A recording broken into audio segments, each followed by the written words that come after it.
It's a good day to brew, baby. What is up, YouTube? It's your boy Millsy, back with Hometown Commander, back for another episode of Millsy Brews, the show where I brew my version 1.0 deck lists of the commander in front of us on my quest to brew the magic world. As always, that deck list is going to be down in the description for you below, so I'd really appreciate it if you could interact with the video, like, comment, subscribe, consider checking the links in the description. I really appreciate it. But today, we're covering a Minotaur commander. We're covering Sethron Hurloon General. Jumpstart 2025, aka Foundations Jumpstart, actually brought us two new Minotaurs, both of them in red. And I think I'm going to do Gornog later for the channel, but it made me want to go back to Sethron, because Sethron was released in the original Jumpstart set. And we have gotten some Minotaurs since then. Of course, I was not covering this stuff for this channel when the original Jumpstart came out. So I thought, why not take this opportunity to go back, see that original Jumpstart commander, and talk about Rakdos Minotaurs. And then we can talk a little bit later about Gornog and do more of that mono red warrior style list that Gornog is. We'll talk about Gornog and the other new Minotaur here in the video. But we're going to talk about Sethron Hurloon General, a 5-mana 4/4 Minotaur that says whenever it or another non-token Minotaur comes in under our control, we make a 2/3 Minotaur creature token. So a great way to get more Minotaurs on board. Then for 2 in either a black or a red, we give all of our Minotaurs +1/+0 menace and haste until end of turn. This is a brutal ability that you may not realize, because the important keyword to me here isn't haste, it's menace. Menace is actually a really good ability to give your creatures, especially when we're getting into combat, because it forces your opponents to make some pretty important blocking decisions if they don't want to take the damage.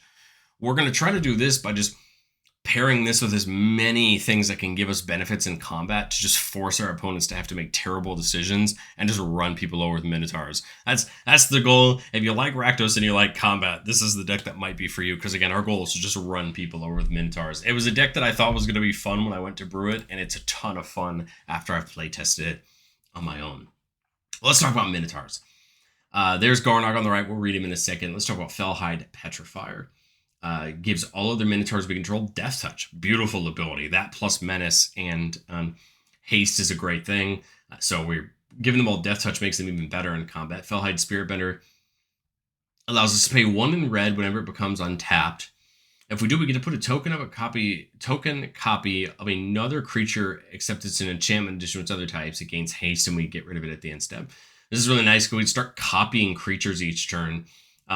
Creatures that buff other Minotaurs, creatures that give other abilities. We're going to talk about them. There's a lot of really interesting ones, but it does give you some options to copy other things. We'll talk about Gornog the Red Reaper, the new Minotaur legend from Foundations Jumpstart. It says has haste, and cowards can't block warriors. Whenever one of our warriors you control attack a player, you can turn a creature that player controls into a coward. And then attacking warriors you control get +X/+0, where X is the number of cowards your opponents control.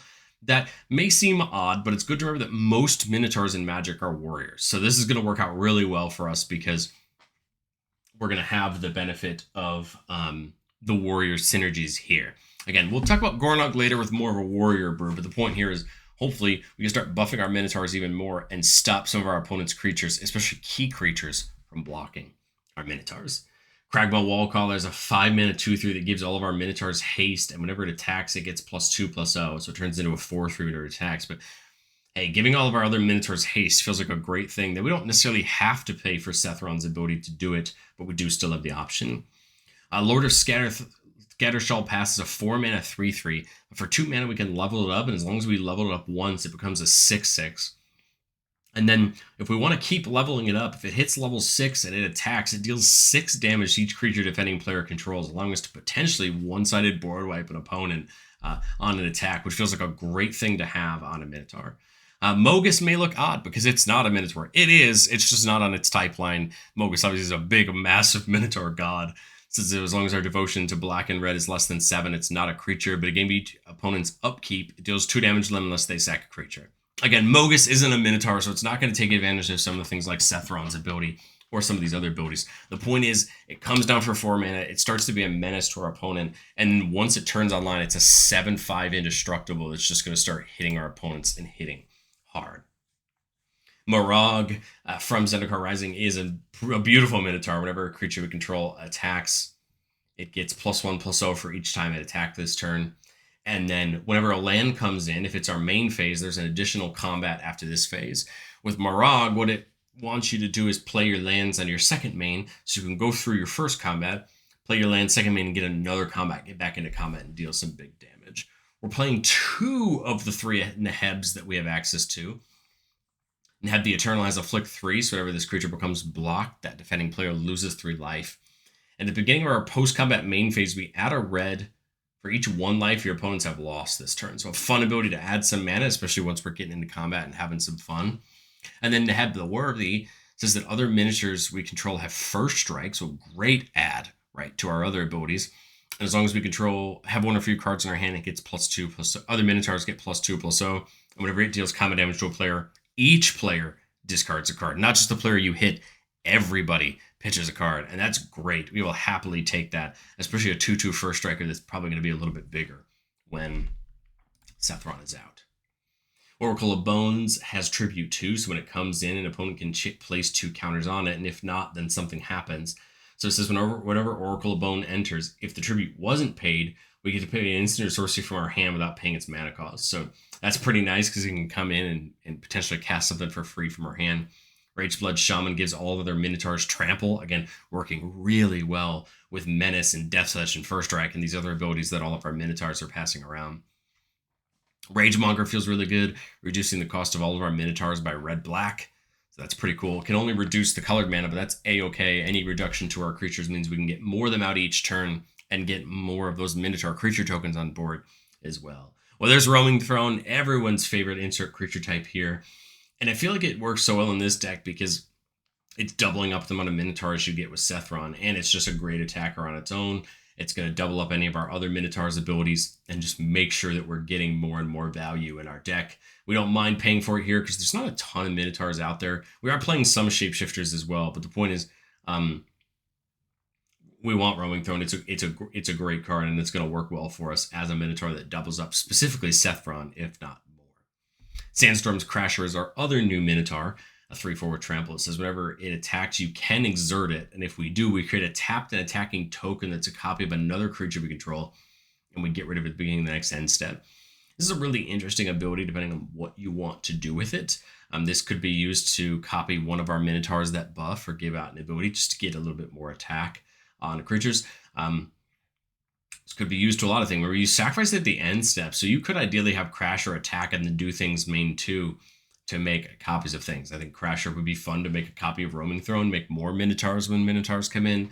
There's a lot of options, right, on what you want to do, but I like it. It's a great attacker, and it feels really good in this deck. And then Soul Reaper of Mogus, pay 3, sack a creature, draw a card. This is important because remember, Sethron's making all of those Minotaur tokens, so we can actually sacrifice them to draw cards, which is important. But I'll be honest, the presentation isn't that sexy this time around because we do 2 things. We make Minotaurs and we get into combat. And so the rest of it we're going to talk about in the presentation is just getting into combat. Insult seems like a fun one here, not only because it just has a Minotaur on the art, but it's also a good card. It says damage can't be prevented this turn, and if a source we control would deal damage, it deals double that damage instead. Good way to pair with Sethron's Menace, right? Especially if people don't have enough blockers. And then Injury says it deals 2 damage target creature and 2 damage target player. Not the best off the aftermath, but I think we really like Insult on a turn where we have a lot of creatures on board. I love a card like Kindred Charge in this deck because most of our Minotaurs are not legendary. So Kindred Charge says we choose a creature type, and for each creature of that type, we create a copy of it. It gets haste, and we exile them at the end step. Here's a way to just make a ton more Minotaurs. Now, the token Minotaurs will not trigger Sethron to make more Minotaurs, but that's A-okay. I think just doubling our board of Minotaurs is huge. And remember, Sethron can give the rest of our Minotaurs haste. These ones, thankfully, come in with haste, but hey, it just goes to show you that it's going to be a big turn if we have a half-decent board and we Kindred Charge. We want to play extra combat spells because we're going to do so well in combat to begin with. Remember, Sethron gives everybody Menace and haste. It's until end of turn, so multiple combats will still get the benefit of his ability. So we're trying out one from Assassin's Creed here, an overpowering attack. 5 mana, take an extra combat, but if we deal damage with an assassin or our commander, we get to only pay it for 3. It untaps all creatures that attacked this turn. But hey, still good. A good way to get more combats. Again, Marag can make them as well, but we still want to make a few of them when we can, Relentless Assault doing something very similar, attacking all creatures that attack this turn, giving you another combat. Great Train Heist kind of plays a dual role. For 4 mana, you can give yourself another combat, or for 3 mana, you can give all your creatures +1/+1 first strike, kind of allowing you to surprise a combat and force your opponents to deal with the fact that you changed it mid-combat, and hopefully in our favor. Whip of Erebos can give all of our Minotaurs lifelink, just helping us gain some life back as we're trying to be aggressive and get in for big damage. And then for 4 mana, we can bring a creature back just until end of turn, and it exiles at the end step. So it's nice here that we have the option to bring something back. It's only at sorcery speed, but hey, let's say someone kills our key Minotaur that gives Trample or Death Touch or whatever, and we can bring it back for a turn when we really need it to use it to get big damage. And not only are we just going to get in combat, but we want to care about doing things in combat. So we got things like City on Fire to triple the amount of damage we deal. Frosty of the Wilds is going to give all of our Minotaurs +1/+0 and Trample. Shared Animosity, giving all of our creatures a buff for each other creature that shares a type with it when it attacks. We'll really start racking up the number of power on our Minotaurs when they attack. And the point is, remember that we're going wide every time we play a Minotaur as long as Sethron's out. So things like Shared Animosity are going to be really important because it can make our Minotaurs huge, which if we can give them Menace, makes it even harder for our opponents because they're going to have to double block to survive the damage that's coming. But I've said it before, and I'll say it on the again. No deck's ever complete. This is my version 1.0 shot at Sethron, and I think we have some things to learn in testing. Mainly, how often do we have the mana for those extra combats? Because I think if we have it very often, a card like Aggravated Assault makes a ton of sense. I know it pairs really well with something like Neheb, but the reason I didn't put it in here straight outright was because I wanted the slots for other ways to buff ourselves in combat. But I think if we're seeing a lot of mana open to take extra combats, I think Ag Assault's worth coming in. Coat of Arms or the new Banner of Kinship just feel like a classic way to just grow our entire board of Minotaurs. Remember, because we're making so many of them with Sethron's ability. Maybe we need to bring in one of these 2 cards to really buff our board and give ourselves that benefit. I don't have either of them. I think I might have Banner in here, but I don't have Coat of Arms in here. So that could be an option that way. And then you also have something like Cover of Darkness to give them all fear where they can't be blocked except by artifact or black creatures. That basically is going to allow them to potentially get in unblockable. My question there was just how much is it really going to matter with all the other keywords we can give them? But if we really want to make sure we're hitting harder and we're not hitting hard enough, then I think you bring the Cover of Darkness-y type effects in to make sure the Minotaurs hit harder. Again, my gut tells me we will probably hit hard enough, but if we're not hitting hard enough, maybe the Cover of Darkness is right, or the things we bring in to make sure we have more ways to hit even harder so that we're not just giving up the damage that could be being dealt to our opponents, if that makes sense. But let's get into our playtest. Let's have some fun. Keep it a 3-lander with Fable Passage and 2 mountains, with a Heraldic Banner, Sardian Cliff Stomper, which gets +X/+0 whenever it if it's our turn and we control 4 more mountains, it gets +X/+0, where X is the number of mountains we control. Big score for some draw that can give us some treasures and Mirages. And not bad. We're only really 1 mana away from Sethron, but I think we can be able to get there. Well, we draw Smolder Marches is great. 1, 2, 3, 4, and 5 with Heraldic Banner. So we're on our way. Every single Minotaur that I can think of in our deck, besides maybe 1 or 2 examples, is red. So putting this Heraldic Banner down on red, I think, is going to go a lot for us. But we'll put the Sardian... we put the Cliff Stomper down? Maybe we don't. I mean, wait to get the Minotaur token off of it, right? Might make more sense. Do that, and we'll play the Heraldic Banner calling red. Again, most of our Minotaurs are red, so it kind of makes the most sense. Gets us another red mana, and then gives all red creatures +1/+0. And then this turn, we'll crack the Fabled Passage. It makes sense to get another mountain, right, because of the Cliff Stomper. Now we have 4 mountains, so it's going to get that ability. And we have 1 black source, so we're good on Sethron. Remember, with Fabled Passage, it comes in untapped since we have 4 lands. And we'll play Sethron, getting us our first of the Minotaur tokens. But now, right next turn, we're going to start being able to make more and more Minotaurs every turn. There's a fifth mountain, so 6 mana total. Like the idea of Mogus, like the idea of Mirage. Anaba Spirit Crafter is a Minotaur that gives all other Minotaurs a buff. On-Crop Crasher can attack, and when it attacks, you can exert it to stop something from blocking. There's a lot of great options here what to play to this turn. Thinking this plus the Cliff Stomper, get 2 more mounted Minotaurs. Sethron and our other Minotaurs can attack if we want them to, but I think we're safe for now. I mean, if we have the attacks, obviously we want to take them, but otherwise just wait a turn. I mean, Sethron's a 6-4 right now. This Minotaur's a 4-3, right, because of the buffs we have out. But again, wait for another turn here where we can potentially take a bigger attack. Nice part is here is if we, like I was going to say, if we draw a land, we can play Mirage, right? Go and attack. Everybody's getting another +1/+0 buff because it's attacked once. And then in main 2, we can play this Haunted Ridge. Mirage gives us another combat, and now these guys can go off attacking again, you know, for big damage. And now, like I said, as long as we're drawing lands, we could be playing them in main 2 to get more combats. But I think next turn we're going to want to start using Sethron to give the menace.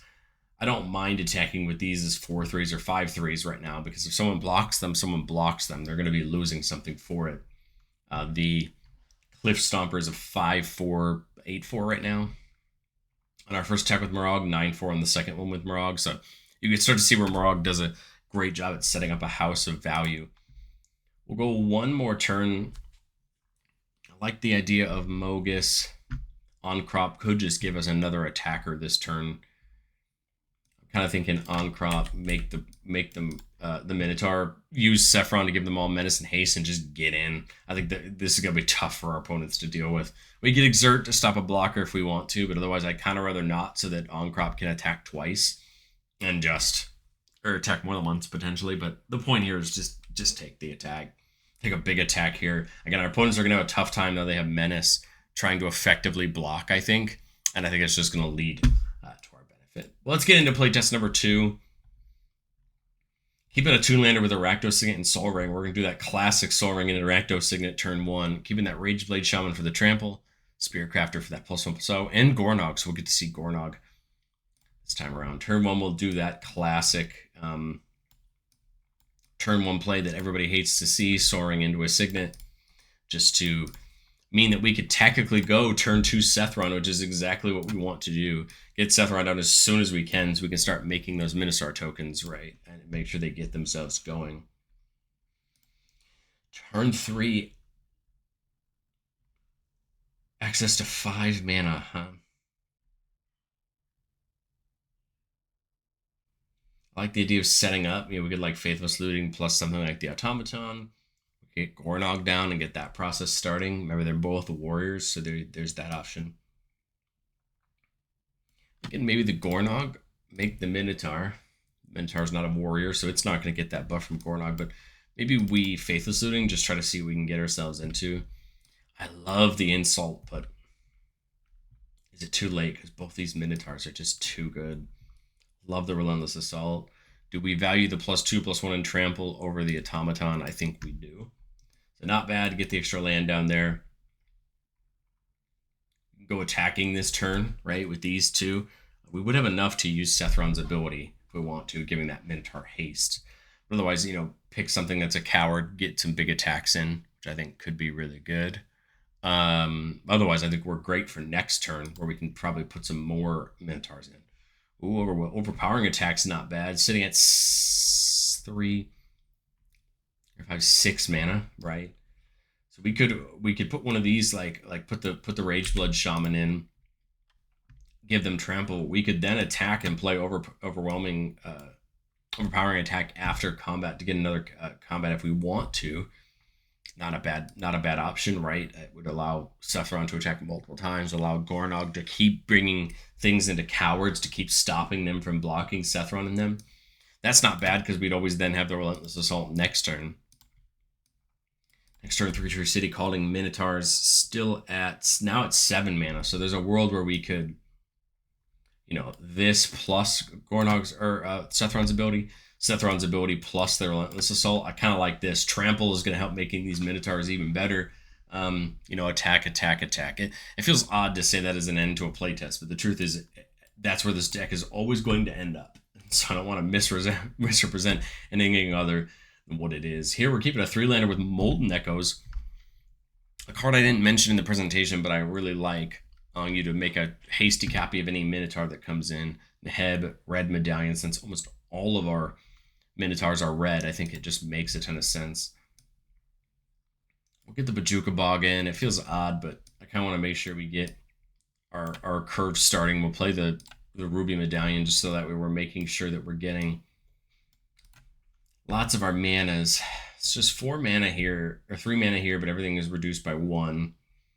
I like the idea of the Molten Echoes. That'll set up nicely for future turns where we can get Minotaurs in.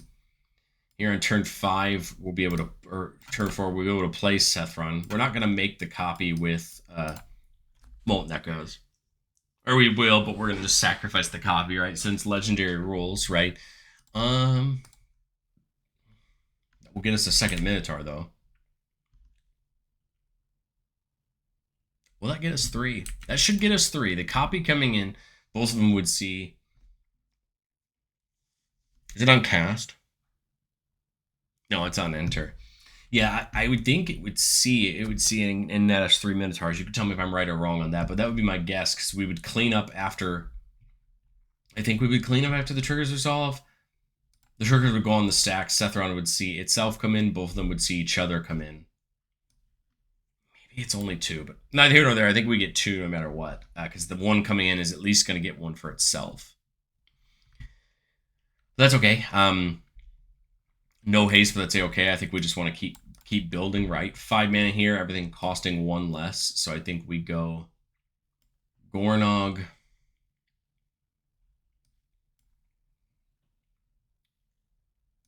We could go Neheb, right? Make a 2/3. Neheb makes a copy of itself, which is okay, which will get us another 2/3. But we're going to sacrifice the copy, obviously. Go to attack, have Sethron attack. We might be able to just squeak out a couple red, enough to play Garnog. Sethron does say non-token. Sethron does say non-token, so that it would just be 1. I'm sorry, I'm losing my mind here, but there you go. Make a couple of Minotaurs, set ourselves up for next turn, when we can hopefully use Sethron's ability and really just start getting going here. 3 for Sethron's ability gives us 3 left, so we can play the On-Crop, make a token and a copy of On-Crop this turn. So now we can exert and have 2 creatures be unblockable.